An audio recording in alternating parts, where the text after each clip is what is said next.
Assalamualaikum warahmatullahi wabarakatuh dan selamat malam. Salam Ramadan Al-Mubarak. Terima kasih kepada anda yang setia dan juga terus memilih kami untuk bersama dalam Bicara Naratif pada malam ini. Seperti biasa, setiap hari Jumaat pada pukul 9 malam.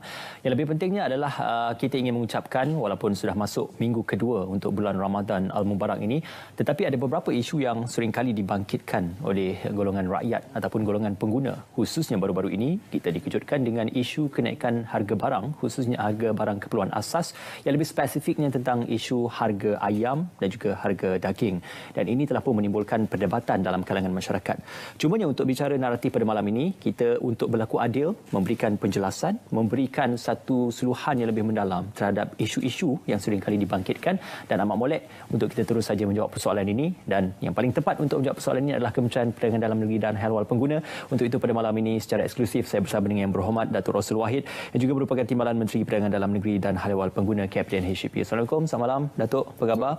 Selamat berpuasa juga. Tidak terlambat untuk diucapkan kepada Yang Berhormat Datuk. Ini satu perkara yang menjadi perdebatan hangat dalam kalangan masyarakat, khususnya dalam tempoh menjelang Aidilfitri ataupun pada awal bulan Ramadan, tentang isu kenaikan harga barang. Jadi ini mungkin respon awal daripada pihak Kabinet HCP untuk menjawab lebih lanjut tentang mengapa isu ini ditimbulkan dan bagaimana ia boleh terjadi. Yang Berhormat Datuk. Pertama sekali terima kasihlah kepada RTM. Yang tak jemulah menjemput kita. Pagi tadi saya ada fahamkan Pak Muhammad Kuasa, hari Rabu ni Pak Kuasa lagi memberi ruang serta kesempatan kepada kita di kementerian untuk menerangkan sesuatu yang kita rasa amat dekat dengan rakyat. Dan isu yang dibangkitkan pada malam ini ialah isu harga barang keperluan. Apa rakyat perlu tahu. Jadi untuk nak makluman kepada semua penonton yang menonton Bicara Naratif pada malam ini, sebenarnya isu ini sering kali timbul setiap masa, sepanjang masa, dan ianya lebih ketara apabila tiba musim perayaan. Dan apa yang berlaku dalam seminggu dua kebelakangan ini ialah berkenaan dengan harga ayam. Bila dikatakan harga ayam meningkat daripada sehari ke sehari. Jadi kita di kementerian terfikir kenapa ia naik. Bila kita menyiasat, dikatakan bahawa mereka mengatakan naiknya kerana harga makanan naik. Naiknya kerana harga minyak naik. Naiknya kerana forex, tukaran wang asing naik. Jadi itu menyebabkan mereka menaikkan harga ayam. Jadi saya fikir kalau itu alasan yang diberi, tidak ada logik. Kerana isu makanan naik tu dah lama dah naik. Minyak bukan setiap ekor naik ayam tu maknanya satu cetor minyak di ayam tu makan. Maknanya ia sekadar alasan. Dan ayam ni naik, hari ni naik 5%, esok naik 20%, lusa naik 30%. Jadi masa 3 hari tu naik mendadak. Jadi saya rasa kita berbincang dengan pegawai kita ada something wrong somewhere. Jadi macam mana pun kita kata kita kena buat tindakan untuk pastikan ayam tidak naik. Ditambah pula dalam keadaan kita sekarang ni COVID. Dan kadang kita nak puasa, kita nak beraya, jadi saya yakin, saya nampak ada unsur-unsur nak memanipulate dan memberi kesempatan untuk nak dapat untung yang banyak. Jadi siapa yang mengambil kesempatan dan siapa yang menyebarkan berita-berita seperti itu? Kita rasa ya mungkin daripada kilang, daripada ladang ayam, kemudian turun kepada pemborong, turun kepada pembekal, kemudian kepada roncek, kemudian rakyat kena. Jadi daripada 4-5 tingkat ini yang tertanggungnya rakyat. Rakyat pengguna yang menanggung terpaksa membayar harga yang begitu mahal. Bermula ladang mungkin dia beli dalam RM8 kemudian ditolak kepada pemborong mungkin beli dalam RM6 mungkin RM8, RM2. Tapi sampai ke sini jadi RM10. Jadi pengguna yang kena bayar RM10. Jadi kita rasa tak wajar kerana benda ni berlaku bulan puasa. Tak puasa tak berlaku. Jadi kita pun mengambil inisiatif dengan berjumpa dengan tuan-tuan punya ladang di seluruh negara untuk nak tentukan berapa kos sebenarnya untuk seekor ayam. Kemudian kita berjumpa dengan pemborong. Kemudian kita panggil DVS, Department of Veterinary, untuk duduk bincang bagaimana kita nak pack harga ayam agar dianya tidak. Sebab 3 hari lepas, hari Sabtu, hari Ahad baru ni saya ke Pasar Campur 3 di Kota Terengganu. Peniaga Kota Terengganu kata dia jual ayam RM10 sekilo. Dia kata sepanjang dia berniaga situ dah 20 tahun, dia kata tak pernah berlaku lagi ayam RM10 sekilo. Sampai dekat dia harga RM10. Okey. Jadi bila sampai RM10, dia kata dia macam mana nak jual kepada orang pengguna. Kemudian pengguna ni pula yang buat ayam golek, yang buat ayam pecik, berapa pula nak jual? Faham Ya, betul. Maknanya kalau jual RM10 sekilo, mungkin dia orang ni jual mungkin dalam RM50 sekilo untuk ayam dah dia masak, ataupun RM20 sekilo. Jadi kesannya pengguna kata beban. Jadi saya berfikir bahawa apa yang terlintas di hati saya, di fikiran saya ialah bagaimana nak menurunkan harga ayam ni. Salah satu caranya ialah dengan mungkin kita kena lambatkan ayam dalam market. Okey. Bila lambat dalam market, lebih kepada penawaran, permintaan akan kurang, maka harga akan kena meningkat. Cara nak melambatnya, salah satu caranya ialah dengan membuka AP ayam. Ya. AP ayam mungkin kita panggil mereka yang ada duit, ada kemampuan untuk import ayam dari luar. Ayam yang halal lah, ayam sembelih. Kemudian dalam box ini, itu idea yang kita yang terlintas di fikiran saya. Okey. Dan bila kita buat kata macam tu, ini baru cadangan. Jadi pihak pengusaha ni dah memikirkan bahawa kalau itu berlaku, maka akan berlaku lambatkan ayam dan ayam akan lebih murah. Okey. Jadi dia pun datang untuk bincang kita. Datuk, seketika itu berdasarkan kepada cadangan untuk memperbanyakkan pengimportan ayam dari luar itu, mungkin akan ada yang mempertikaikan tentang proses-proses untuk mengimport itu, dan yang kedua, kualiti ayam pengimportan itu, malah tentang status halal dan sebagainya, tentang status sembelihan juga akan turut dipersoalkan dan juga turut dibangkitkan. Jadi bagaimana dalam hal ini cadangan itu boleh direalisasikan mengikut kepada satu gagasan atau cara yang prosedur lebih efektif oleh pihak kementerian? Sebenarnya itu cadangan. Sekarang ni cadangan itu dah tak ada lagi dah. Okey. Maknanya dah bila dah harga ayam dah sekarang ni dah pek RM7.90. Maknanya isu AP ayam, AP import ni dah mati. Okey. Tapi kalau diperlukan, saya rasa benda tu mudah. Maknanya kita dah kena pasti pengurus-pengurus ayam yang besar-besar, yang hebat-hebat di luar, di Thailand ada, di Vietnam ada, di Indonesia ada. Kita dah kena pasti. Maknanya kalau apa-apa berlaku, kita boleh bergantung pada mereka ni. Jadi proses tu saya rasa betul-betul boleh dilaksanakan. Memang tak payah. Tapi alhamdulillah saya berkasih kepada tuan punya ladang ayam di Malaysia yang sangat perhati, yang sangat supportif, dan mereka ni bila kita beritahu isu ini, mereka datang berjumpa kita, berbincang dengan kita, dan mereka boleh tawarkan harga yang lebih murah. Artinya di ladang hari ini mereka tawarkan dengan harga RM5.80 sekilo. RM5.80 sekilo. Jadi dengan RM5.80 sekilo, bila dijual ke borong RM6.50, kemudian borong pembekal dalam RM6.8, jadi pembekal kepada peruncit RM7.50, RM7.9. Okey. Mana ada margin, setiap step tu ada margin. Cuma saya dapat call dan WhatsApp dari kawan-kawan mengatakan bahawa dia dapat daripada pemborong tu dah RM7.10 dah. Ya. Dia nak jual berapa pula kan? Macam mana nak jual RM7.90? Saya kata kalau itu you kena melapor kepada kita di mana pemborong yang dapat.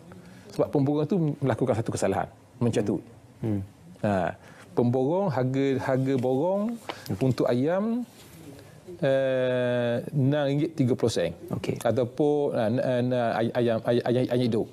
Ayam standard yang tak ada kaki semasa itu RM7.10. Okey. RM7.10. Itu di pemborong lah. Pemborong. Maknanya kalau dia beli peruncit ni beli lebih daripada RM7.10, lapor pada kita. Di peringkat pemborong pun boleh. Pemborong pun kena. Okey. Bukan pemborong je, daripada ladang pun. Ladang kalau you beli di ladang RM5.80. Okey. Tiba-tiba you beli sana RM7. Lapor pula kita. Okey. Maknanya mencatut ni, mengambil untung lebih ni bukan daripada pengguna kepada peruncit saja. Okey. Semua peringkat. Daripada ladang, pemborong, peruncit. Okey. Kalau berdasarkan kepada tingkat harga yang dikatakan, dinyatakan oleh Yang Berhormat Datuk tadi, di peringkat pemborong, peruncit dan juga pembekal, berapa harga yang boleh dianggarkan untuk sampai kepada pengguna kalau diikutkan daripada standard harga untuk waktu ini? Standard harga ini saya nampak kalau di ladang dia boleh beli dengan RM5.80. Okey. Dia proses mungkin dia boleh jual RM6.50. Kemudian dia boleh jual dalam RM7.50. Okey. Tapi kalau tetap siling ni RM7.90. Itu harga maksimal. Dia boleh jual murah. Bukan dia beli RM7.50 dia jual RM7.90, bukan. Mana harga siling dia RM7.90. Nak jual RM7, RM8 boleh, RM7 boleh, nak jual RM6 pun boleh. Okey. Mana lebih murah lebih bagus. Dan itulah yang dikehendaki oleh pengguna sebenarnya. Yang berhormat Datuk, kalau kita lihatkan pada isu yang viral, ada juga laporan mengatakan harga sekilo daging hampir mencecah RM40. Malah ada harga sekilo ayam juga hampir mencecah belasan ringgit. Jadi ini memberikan satu kitaran dan juga kesan kepada kitaran untuk penjualan ayam itu bukan saja pada ayam proses tetapi untuk yang sudah dimasak ataupun mungkin nak dijual di bazar ataupun dijual di restoran. Jadi ini menimbulkan kerisauan bukan saja kepada peniaga-peniaga ayam segar dan juga ayam basah tetapi juga untuk peniaga-peniaga di restoran dan juga pengusaha-pengusaha makanan. Jadi bagaimana Datuk melihat ini merupakan satu kesan berantai yang kalau tidak ditangani dari awal ia akan memberikan satu kesan yang lebih parah lagi. Ya, itu saya katakan tadi, sebenarnya ianya macam mata rantai. Ya. Mana kalau naik sini dia akan tu naik. Ya. Mana yang rantaiannya pembekal makanan, kedai, kemudian pengangkutan, cuma seakan akan naik. Dia akan berkait. Ya. Jadi antara itu kita kena buat sesuatu untuk pastikan ia tidak naik. Okey. Jadi baru minggu lepas dikatakan ayam ni naik 3 kali seminggu. So kita pun kena fikirkan cara mana nak stop dia stop daripada naik ialah dengan kita buat skim harga maksimum musim perayaan. Okey. Sebenarnya skim ini kita lakukan dekat nak raya. Lambat sikit. Biasanya 2 minggu atau seminggu sebelum raya. Okey. Ni kita akan tambah lagi. Sebab ada pihak pembakar mengatakan, masa saya kami petah mula 30 barang. Ni 12 barang saja. Dak rok kata. Itu peringkat awalnya. 12 barang. Sekarang peringkat awal. Sekarang ni ada dia kata kajang ini tak rok. Main faham tak rok. Mana tak mampu lah. Tak mampu. Sebenarnya ini baru peringkat pertama. Kita ada peringkat yang kedua. Sebab kita buat ini kerana kita nampak bahawa ayam ni mesti dibendung segera. Okey. Kalau tidak sampai RM10 sekilo. Kalau tidak bendung mungkin sampai RM12 sekilo. Jadi kita pun buat. Minggu pertama baru ni kita buat. Dan bermula semalam masih? Bermula di umur 19 bulan. Kemudian di kuasa 21 bulan. Tapi kita kajian baik. Kajian yang prihatin, kajian yang dengar denyut nadi rakyat. Kita beri grace period lagi 3 hari. Okey. Mana daripada 19 kita umur 20, 21, 22. Hari ni 20, 23. Hari ni kalau buat kita kena. Sebab kita menimbangkan bahawa mereka jual dulu dengan stok lama. Jadi kalau kita buat kerat terus, 21 bulan wajib kena jual harga kita beri ni, rugi kesian dia. Kesian. Jadi kita pun ada kemanusiaan. Jadi pegawai kita beritahu kepada penguatkuasa kita, kita beri grace period untuk habiskan stok lama. Tapi jangan over pula. Jangan stok lama sampai seminggu ataupun sebulan. Adik-adik gitu. 2 hari tu. 2-3 hari okey dah. Mana kita dah maaf. Maknanya ialah kita faham bisnes ini dollar and cents. Jadi mana kena consider, kena faham, tolong kita. Jadi kalau selepas ni kita jumpa lagi, jual daripada lebih dari harga yang kita letakkan ini, maka tidak akan tegah kena ambil. Okey. Dalam pelaksanaan skim harga maksimum dan juga apa yang dikelolakan oleh pihak kementerian ini, apakah pewujudan jawatankuasa khas ke arah perkara tersebut, Datuk? Kita secara umumnya tak ada wujud khas sebab benda ni benda kerja kita tiap tahun. Dan skim haji maksimum ni untuk makluman penonton-penonton, ianya diperkenalkan semasa Tan Sri Muhyiddin Mat Yassin menjadi Menteri KPDN HEP dulu. Sejak tahun 2000 saya faham, tahun 2000. Jadi ini baby dia lah ni. Jadi benda ni kerja rutin kita. Cuma kita ada di rumah kita ni dia dipanggilkan nakol, iaitu jawatankuasa ataupun mesyuarat kos hidup kebangsaan. Kita ada. Kita menjadi urus dia untuk nakol ini, untuk nak kaji bukan saja makanan, kita kaji juga dari segi kos pengangkutan, kos cara trend kos cara trend sekarang. Trend sekarang semua sekali itu perumahan, pendidikan terkaji semua sekali untuk nak tengok berapakah sepatutnya pendapatan rakyat Malaysia untuk nak hidup dalam keadaan yang selesa. Yang selesa. Apa yang berlaku sekarang dikatakan bahawa peningkatan harga barang tidak seimbang dengan peningkatan gaji. Ya. Kos hidup meningkat tapi kos pendapatan tidak meningkat. Pendapatan tidak meningkat. Jadi itu menyebabkan jurang. Pun begitu kita bersyukur kerana negara kita walaupun dikatakan masih ada ramai yang B40 tapi kita tak terkedengaran mereka yang mati kebeluran. Mereka yang mati kerana kelaparan. Kerana di sana masih ramai orang-orang yang budiman, orang yang baik hati, yang dengar saja masalah, ada saja mereka yang kurang bernasib baik, ada yang membantu. Jadi satu benda yang saya rasa boleh dibanggakan. Jadi barang naik memang kita akui. Memang itu tak nafikan. Dulu saya ingat lagi, kalau saya masih kecil-kecil dulu, duit 10 sen tu boleh beli gula-gula tu 3 biji. Hari ni beri 10 sen tu budak tak pandang lah. Itu berapa tahun dulu tu? Itu tahun 80-an, 90-an atau 70-an. Masa saya kecil-kecil. Tapi pun begitu, masa saya kecil dulu, saya masih ingat lagi kalau nak makan sate tu, tunggu hari raya je. Hari raya tengok umur siapa. Biasa umur cikgu, umur pegawai kat kampung tu je sate. Kita tak boleh. Mana nak makan ipar tu bukan benda yang mana susah lah. Mungkin 5 tahun boleh makan ipar sebiji mujur dulu. Tapi sekarang ni duit mudah, nilainya rendah. Tapi hari ni budak-budak kita ipar setiap hari boleh makan. Sate tak petang ada di pasar malam. Ada kemampuan.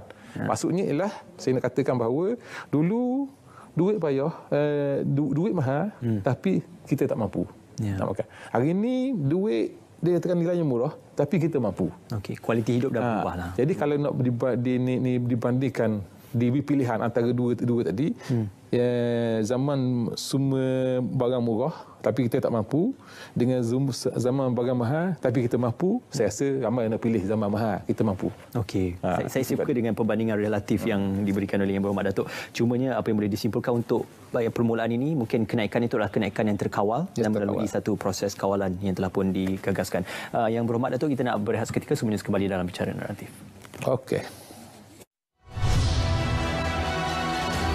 Kembali dalam Bicara Naratif secara eksklusif, saya masih lagi bersama dengan Yang Berhormat Datuk Rossul Wahid, Timbalan Menteri Perdagangan Dalam Negeri dan Hal Pengguna KPDN HCP.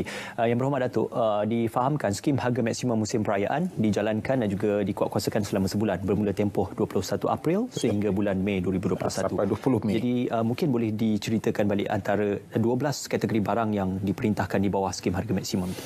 Ya, antara barang untuk ni peringkat pertama saya kata tadi. Bukan kita dorok, bukan kata kita cayang. Ada kata kita cayang, dorok cetong.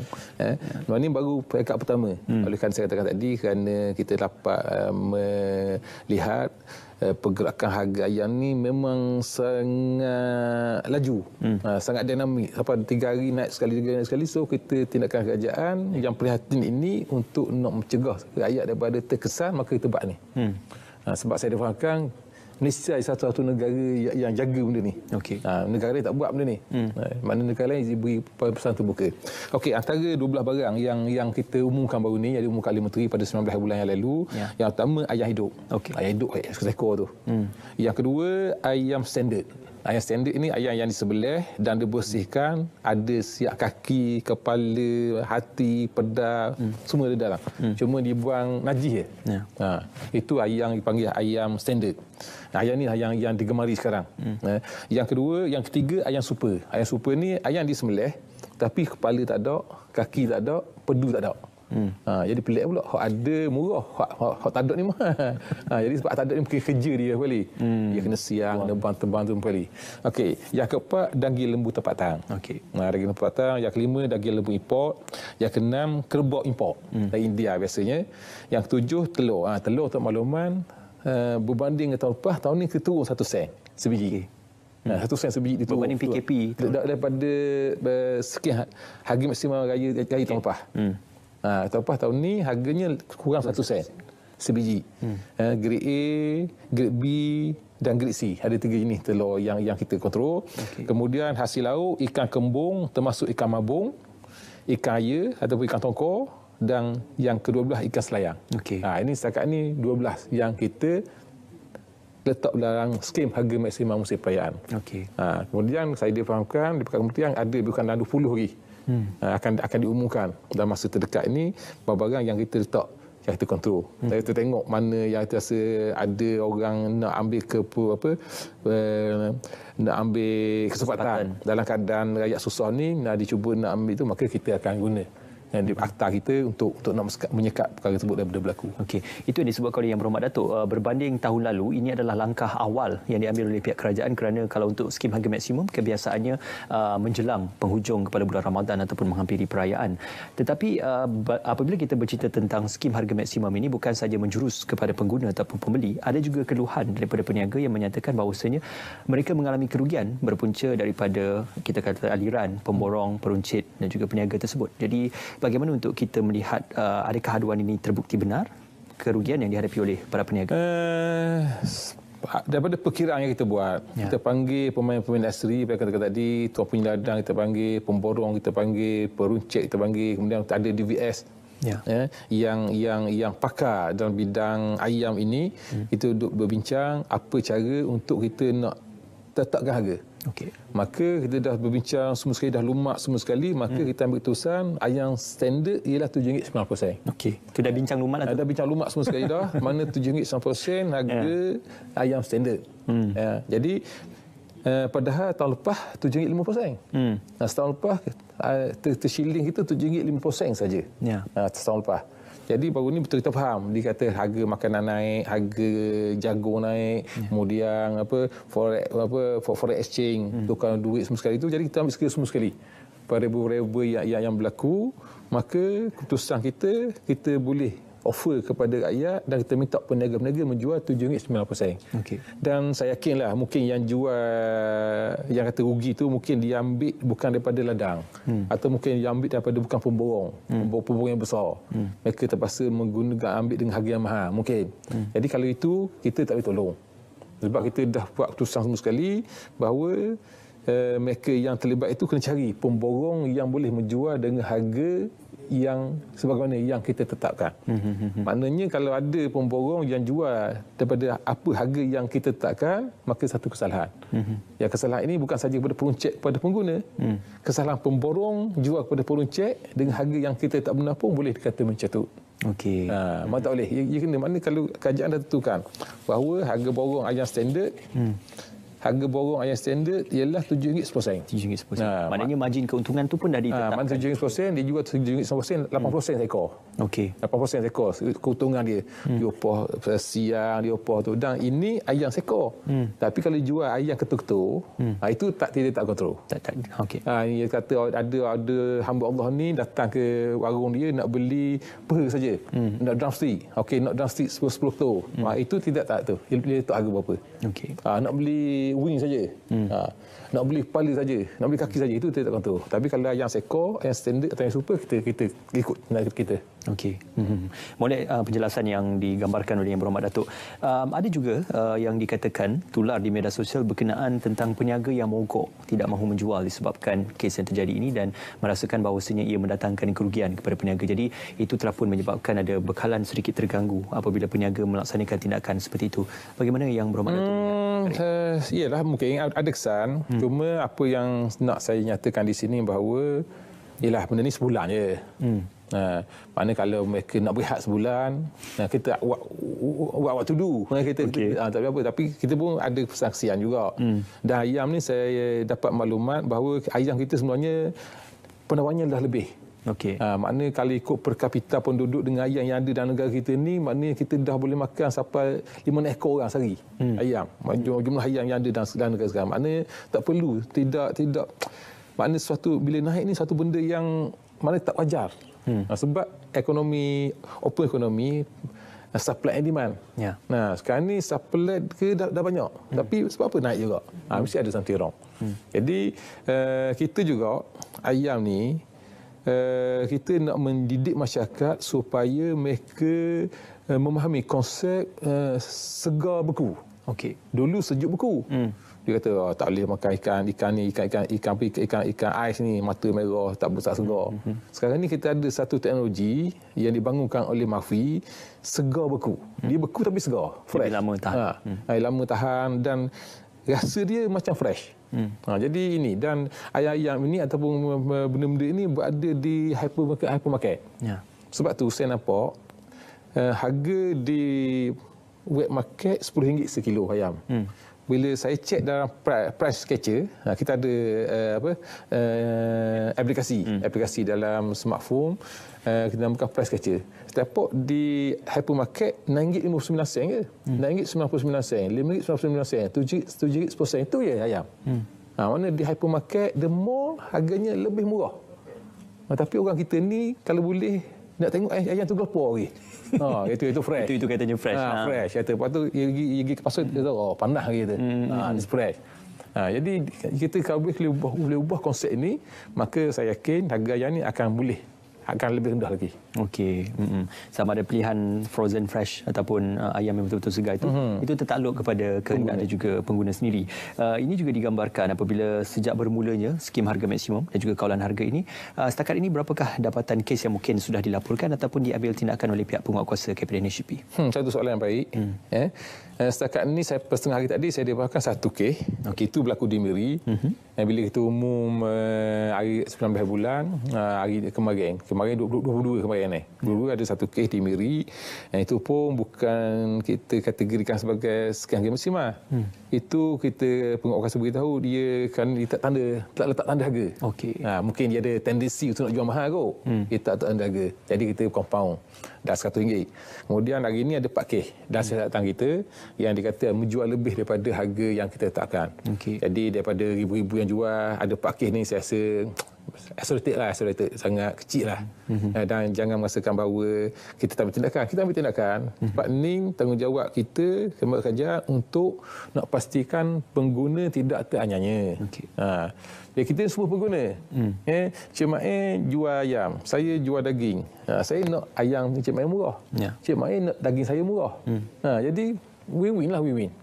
Jangan kata kita peniaga ayam nak berkok, nak mogok sebab ni. Bahkan peniaga ayam tu beli barang lain pula. Kena beli timun, kena beli beras, beli semua sekali untuk nak dapat harga murah. Jadi kita oleh demikian marilah kita bersama.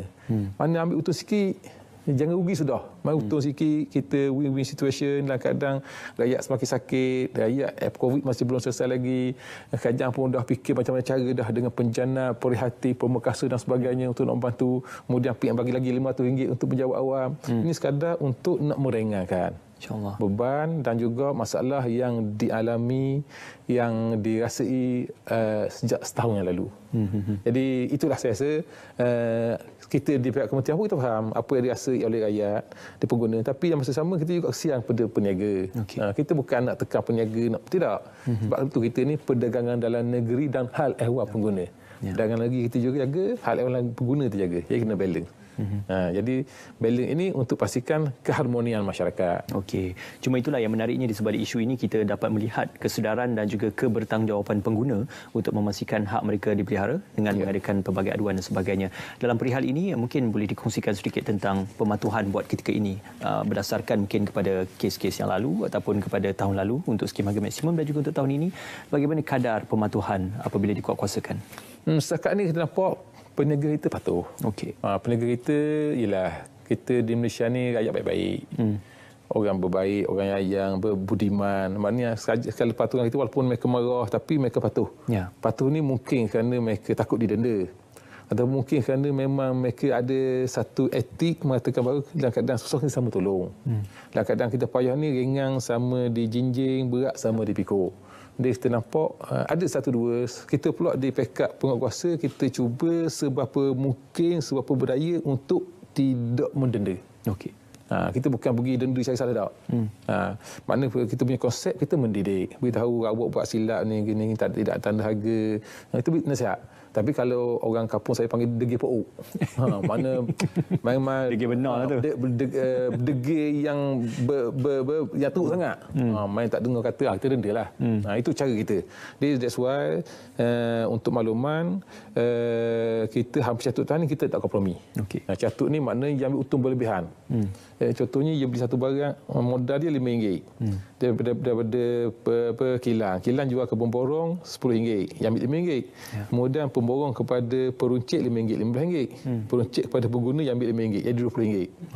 Contoh. Jadi daripada modal RM5 dia jual RM20. Okey, itu okey.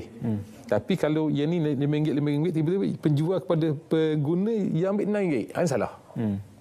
Faham tak konsep tu? Mana yang ni RM5, tiba-tiba daripada rantai akhir tu pengguna yang ambil lebih RM1. Ini salah. Jadi ini kita tak kompromi. Sebab saya fahamkan kemarin kes kita dengan satu ladang telur ayam mencatuk, kita menang. Okey. Kat jam menang kerana mencatuk harga telur ayam.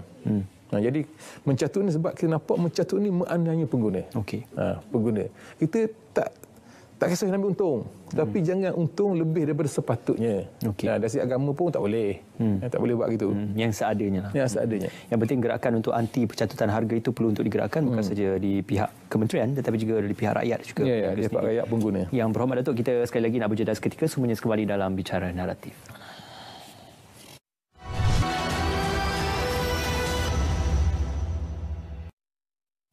Ya, bersua kembali dalam Bicara Naratif. Isu harga barang keperluan yang meningkat naik, apa rakyat perlu tahu, masih lagi bersama Yang Berhormat Datuk Rossul Wahid. Yang Berhormat Datuk, kalau diikutkan kepada skim harga maksimum sepanjang musim perayaan ini, kalau sekiranya ada peniaga yang ingkar, apa tindakan yang akan dilakukan? Yang pertama, pengguna boleh mengadu. Mengadu, kita ada 72 cawangan di seluruh negara. Ya. Ataupun kalau malas nak pergi ke cawangan, kita boleh download kita punya aplikasi dan smartphone. Dia punya tajuknya Easy Adu. Easy Adu makna you masuk saja apa benda dalam tu sampai kepada enforcement command center kita. Kita ada satu enforcement center di kementerian dan kita akan entertain semua aduan. Semua aduan yang masuk kepada kita untuk itu. Sehingga kan yang tak berkaitan kita pun kita terima. Itu isu tahun lepas, isu pengguna bising dengan bil elektrik yang melambung masa PKP pertama, melambung. Jadi dia tak ada tempat nak mengadu. Okey, saya kata tak mengadu pada kita. Padahal benda tu bukan bawah kita. Itu bawah tenaga Suruhanjaya Tenaga. Jadi kata mengadu, tapi kita ambil yang tu, kita salurkan kepada pihak yang berkenaan. Jadi itu yang kita nak lalukan. Jadi kalau ada masalah, maklum pada kita ada pejabat fizikal di setiap negeri, di daerah, dan kita ada bank bergerak. Sekarang ni saya nampak bank bergerak kita ada 4 buah. Dan kita bermobile, musim sekarang ni kita berhenti, kita parking di Pasar Ramadan. Pasar Ramadan kita parking situ sepanjang Pasar Ramadan. Kalau ada jual kuih basi ke kuih tu, mana boleh. Tapi kalau kuih tak sedap yang mengadu kita. Kuih tak sedap, saya beli kuih tak sedap. Itu bukan salah kita. Subjektif tu sedap tak sedap. Kata kalau kuih mahal ataupun ada ni, kalau ada betul boleh mengadu pada kita. Jadi kita sekarang ni kita nak memudahkan rakyat akses. Rakyat akses, sama ada WhatsApp pun ada, talian tu free pun ada, banyak. Tapi saya nampak yang popularnya Easy Adu lah. Easy Adu dan kat WhatsApp.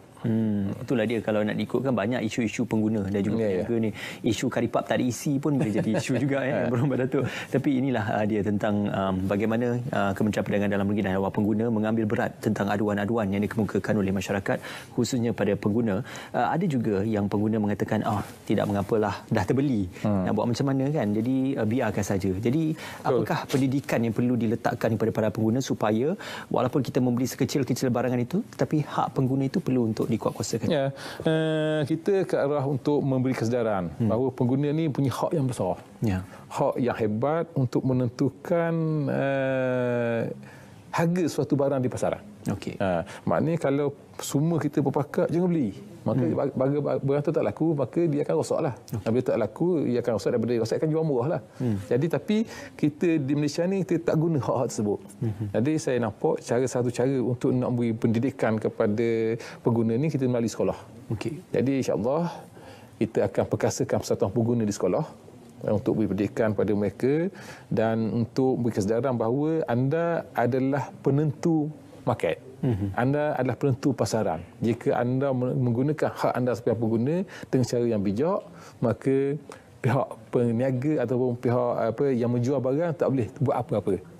Jadi kalau ada sikap tersebut, maka kita yakin pengguna kita akan lebih mature dan peniaga ataupun penjual juga akan lebih profesional. Jadi sekarang ni mereka boleh buat sesuka hati kerana iyalah, saya ada satu seorang kawan, contoh dia jual ikan tenggiri. Tenggiri dalam besar tu lebih kurang dalam 2 inci. Dia jual di Kuala Terengganu. Dia jual RM40 satu ketul. RM40. Saya tanya, itu berapa jual sama sangat? Berapa RM40? Seekor? Satu ketul, bukan seekor, satu ketul. RM40. Apa jawab dia? Aku jual RM40 pun, pukul 11 habis dah. Wow. Maknanya ada beli. Itu masalah kita. Mana dia jual apa? Mana RM40 pun ada beli. Pukul 11 pun dah habis dah. Maknanya, that's why, masalahnya ialah, kalau itu yang berlaku, kesian bagi orang yang B40. Mereka tak ada duit, mereka jadi kalau boleh kita lah win-win lah. Mana peniaga pun janganlah terlalu tamak. Sebab dalam agama Islam lah terutamanya kita ada konsep berkat. Sikit mencukupi. Tapi kalau banyak tapi masih tak cukup. Orang alim kata macam kita minum air laut. Makin minum makin dahaga, makin minum makin dahaga, makin banyak makin tamak, makin banyak makin tamak. Itu something wrong. Banyak alhamdulillah boleh dibahagikan, sikit alhamdulillah cukup. Itu konsep yang kita nak lahirkan. Bagi yang tidak beragama Islam, konsep etik. Beretika dalam menjalankan bisnes. Beretika dalam menjalankan urus niaga jual beli. Mana kesian. Ada mereka yang kurang bernasib baik, yang miskin, yang gedandangan, yang anak yatim, tak ada pekerjaan, tambah-tambah lepas Covid ni, mereka ni perlu juga hidup. Tapi maknanya kena consider untuk mereka juga. Jadi kalau ada sikap sebut, saya yakin kita antara peniaga dengan pengguna, mereka boleh duduk semeja, mungkin boleh berbincang dan boleh menjadikan Malaysia ni sebuah negara yang harmoni, yang sejahtera. Takut saya dengar harga ikan di kawasan Datuk tu. Ramai T20 kot agaknya kat sana. Tenggiri. Itulah mahal sangat. Tapi nak bercerita tentang harga, bukan setakat harga, tetapi menjelang musim perayaan ini mungkin kerisauan oleh para pengguna dan juga mereka yang akan meraihkan Hari Raya Aidilfitri tentang keperluan bekalan dan juga stok bekalan, khususnya untuk bekalan-bekalan menjelang perayaan. Adakah jaminan daripada pihak kementerian tentang bekalan-bekalan barangan asas yang mencukupi menjelang perayaan nanti? Ya, itu tanggungjawab kita dua. Yang pertama harga, yang kedua keberadaan barang. Kalau harga murah macam mana pun, kalau barang tak ada mana. Harga ayam RM2 sekilo. Tapi mana jual? Tak ada. Tak ada mana juga. Jadi kalau ayam mahal, kita tak mampu beli. Tak ada mana juga. So kita nak balance. Artinya hari ini kita di kementerian kita cek, sebab di ECC saya kata di Enforcement Command Center kita ada senarai harga ayam, barang ayam pekor di ladang ni ada berapa ekor, berapa ribu ekor, semua ada. Jadi untuk ayam dan barang lain sepanjang untuk menjelang perayaan ni, rakyat ataupun pengguna jangan bimbang. Semua cukup, semuanya telah tersedia, semuanya telah ada. Cuma kita sekarang ni nak tentukan harganya ialah harga yang mampu dimiliki. Itu tugas kita. Yang kedua. Yang pertama tugas keberadaan barang. Yang kedua nak tentukan harga, ianya janganlah terlampau mahal. Sehingga kan macam saya katakan ni, ayam baru ni lepas RM10 sekilo di Terengganu. Kemudian di Penang yang ada laporan kepada saya RM10.50 sekilo. Jadi ni tak patut. Pada saya tak patut. Dan bila itu berlaku, maka kita kena ambil tindakan. Kementerian akan segera ambil tindakan untuk nak membendung perkara ini daripada terus berlaku. Tapi contohnya, katakan dalam seminggu, 2 minggu lagi, nampak trendnya mungkin tidak tu. Okey saja. Mungkin kita tak perlu buat skim harga maksimum musim perayaan. Kalau benda itu boleh betul biasa, mana makin raya harga makin turun, esok raya turun lagi. Tu tak perlu dah buat skim harga maksimum musim perayaan. Ada kebarangkalian Datuk untuk stok-stok bekalan makanan yang mungkin akan disorokkan atau disimpan oleh peniaga sebelum perayaan? Setakat ni komplot sorok ni dah lama tak dengar. Dulu saya ingat tahun 2000 ada, atau tahun 99 ada sedikit, tahun 80-an ada. Kerana kita sekarang ni kita very systematic. Makna setiap pembekal, pemborong dan juga stokis yang ada setiap negeri itu kita dah beritahu dah. You musim ni you kena simpan banyak ni. Makna kalau you nak simpan banyak ni. Tiba-tiba simpan benda hilang, mesti disorok. Jadi kita pantau every single bag gandum ke gula ke, so isu sorok tak timbul. Tak timbul sekarang sebab kita sangat sistematik. Kita dapat menyimpan stok dan juga barang-barang ni mengikut keperluan, berapa keluar dari kilang, ke mana disalurkan. Cuma kekurangan kita mungkinlah akan berlaku dianya di sudut keluar. Contohnya macam minyak masak. Oleh kerana minyak masak ni harga di Thailand lebih murah. Lebih mahal berbanding dengan harga tempat kita, maka dia bawa ke sana. Malam kemarin saya dipakai kita dah rampas berapa 8,000 tan 8,000 kilo. Rasanya tak silap. Di sempadan Teleng. Jadi ini yang berlaku, kekurangan tersebut kerana itu. Juga gas disuduk ke Indonesia kerana gas Indonesia tu lebih mahal daripada gas kita. Okey. Jadi ini yang kebocoran ini yang berlaku. Dari segi kekurangan kerana sorok setakat ini insya-Allah lah saya rasa tak ada. Ini juga mungkin ada sedikit aduan daripada peniaga-peniaga kecil ataupun peniaga-peniaga di pasar borong atau pasar basah yang berdepan dengan persaingan daripada pasar besar ataupun supermarket besar yang menawarkan harga jauh lebih murah khususnya untuk barang-barangan basah ataupun barangan keperluan asas. Jadi dalam perihal ini kita juga perlu menjaga kebajikan pada kedua-dua bentuk perniagaan ini, yang meniaga supermarket dan juga yang meniaga di pasar borong dan juga peniaga kecil-kecilan ini. Jadi bagaimana untuk mengimbangkan supaya kedua-dua pihak boleh mencapai margin keuntungan mengikut kapasiti perniagaannya? Saya nampak kita sekarang ni dalam dunia tanpa sepadan ni kita perlu kreatif. Okey. Macam memang kita ada akui, contohnya ayam di pasar raya RM6.99. Di pasar basah RM10. Okey. Jadi kalau semua pengguna pergi ke pasar raya, menyebabkan pasar basah akan kehilangan pelanggan. Tapi dalam keadaan begitu, kita di pihak kementerian ni kita nak jaga pengguna. Sebab tu kita bangunkan aplikasi price catcher. Price catcher ni maksudnya bila masuk saja dalam price catcher tersebut, type saja di mana anda berada, kemudian tempat mana yang anda nak tu, kawasan mana, kawasan katakan sini kawasan pantai dalam. Masuk saja kawasan pantai dalam, ia akan keluar kawasan dalam lebih kurang dalam 50 ataupun 20 radius kilometer. Ada di Jaya, di Tesco, di Mid Valley, di pasar basah semua ada harga. Jadi bila harga tu terpulang pada pengguna. Kerana harga yang murah sini, cuma dikatakan bahawa ayam di pasar raya ini tidak segar berbanding dengan ayam di wet market. Jadi itu terpulang. Tapi maknanya rakyat ada pilihan. Rakyat ada pilihan untuk nak pilih yang harga berapa dia nak. Dan berkaitan dengan masalah peniaga yang dikatakan memang berlaku persaingan. Pak saya pun ada pengalaman semasa jadi exco di Terengganu dulu, bila satu mall besar cuba nak buka di Kuala Berang. Saya tahu nama mall. Ada teringat cerita tu. Nak buka di Kuala Berang, saya persatuan pengguna, persatuan penjaja Kuala Berang. Beragak datang rumah saya. Dia kata, kalau boleh tolong yang bukalah, mati saya, bla. Saya kata, dia ada hak untuk buka. Dan kita pula rakyat ni nak beri yang terbaik untuk rakyat. Jadi rakyat ada pilihan. Kalau dulu rakyat pergi ke pasar Kuala Berang saja, sekarang ni rakyat dah ada mall, ada pasar raya. So pada saya, insya-Allah rezeki Allah ni luas.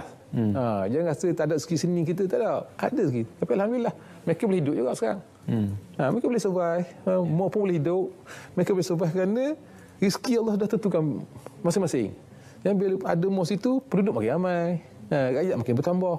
Jadi ada orang yang suka pergi ke mall, ada orang tak suka pergi ke mall. Sebab ke mall ni ada tak banyak pilihan. Nak beli sayur, nak beli kakao, nak beli jering, tak ada di mall. Contoh, nak beli buah kedah tak ada di mall. Jadi pergi, jadi itu. Mana yang penting ialah bersyukur dan redha. Ada, alhamdulillah. Tak ada, alhamdulillah. Yang penting kreatif, kerana pilihan itu masih di tangan pengguna dan insya-Allah ada rezeki yang akan terhasil. Insya-Allah. Yang berhormat Datuk, kita nak sekali lagi berjeda seketika, semuanya kembali nanti dalam Bicara Naratif. Insya-Allah.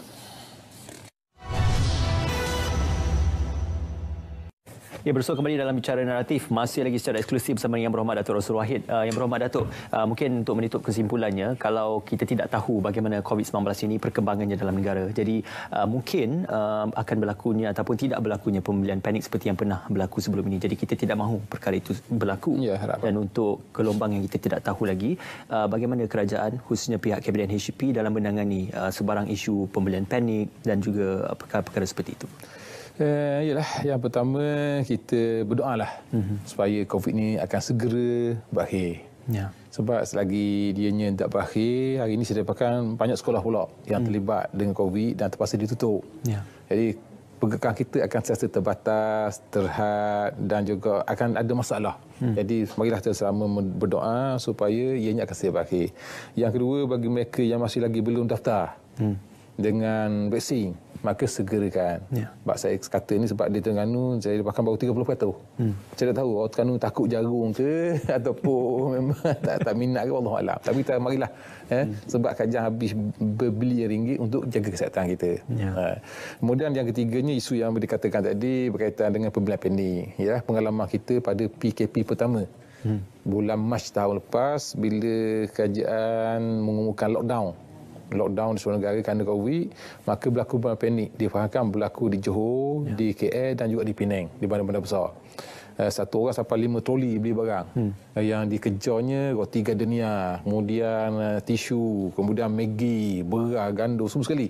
Seolah macam nak perang. Jadi saya pun sempat meninjau satu pasar raya di Ceras. Saya tanya sebab apa ni? Dia kata lepas ni tak boleh keluar. Kita tak betul. Ni PKP ni untuk berhak pergerakan, bukan tak pernah keluar. Jadi tak faham. Dia ingat macam darurat nak perang. Jadi alhamdulillah atas kerjasama kuat daripada pegawai kita, kemudian perkhidmatan, kemudian penerangan termasuk RTM menerangkan bahawa ini bukan darurat. Ini benar untuk nak curve COVID daripada merebak. Dan kita dapat kontrol pembelian pendek seminggu 1 hari saja.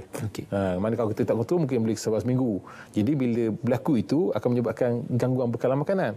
Rantaian makanan akan terganggu. Jadi kita tak nak itu berlaku. Jadi alhamdulillah berlaku sehari, kemudian masuk PKP 2, PKP 3 sampai sekarang rakyat dah faham. Rakyat dah faham, memahami dan juga mengerti apa yang dimaksudkan dengan PKP itu. Jadi saya yakinlah kalau berlaku lagi gelombang keempat ke kelima ke, rakyat kita dah mula faham. Dan mula sedar dan mengerti bahawa tak perlu beli panik. Tak perlu pergi menyerbu pasar raya, menyerbu kedai runcit, menyerbu ke store-store untuk nak beli makanan. Kerana benda itu tersedia. Dan kita, bagaimana saya kata tadi, fungsi kita di samping menjaga kestabilan harga barang, keberadaan barang juga kita jaga. Stok barang kita kena jaga. Beras cukup tak cukup, walaupun beras tu bukan buah kita. Beras buah mafi. Ikan buah mafi. Sayur-sayuran buah mafi. Tapi kita ada kerjasama yang rapat. Cuma kita dengan mafi ini ada tidak konsisten. Maksudnya ialah mafi nak barang dia mahal. Kita nak barang murah. Menteri Mafi kata saya mahu barang saya mahal sebab nak bela petani, peternak dan peladang. So, kita kata kita nak barang murah sebab kita nak jaga pengguna kita. Tapi walaupun kadang kita bercara, tapi kita dapat. InsyaAllah. Macam isu daging saya ni, kita kontak Mafi. Macam mana harga daging? Kita boleh bincang. Kita bincang. Yang penting ada keseimbangan tu lah. Ada keseimbangan. Baik, terima kasih sekali lagi diucapkan kepada Datuk kerana sudi bersama kami pada malam ini. Yang berhormat Datuk Rosli Wahid, Timbalan Menteri Perdagangan Dalam Negeri dan Hal Pengguna. Juga terima kasih kepada Kementerian Perdagangan Dalam Negeri dan Hal Pengguna kerana bersama kami dalam menerangkan isu tentang harga keperluan barangan yang naik. Apa rakyat perlu tahu, sememangnya jangan kita tularkan berita-berita palsu untuk kita memastikan ketenteraman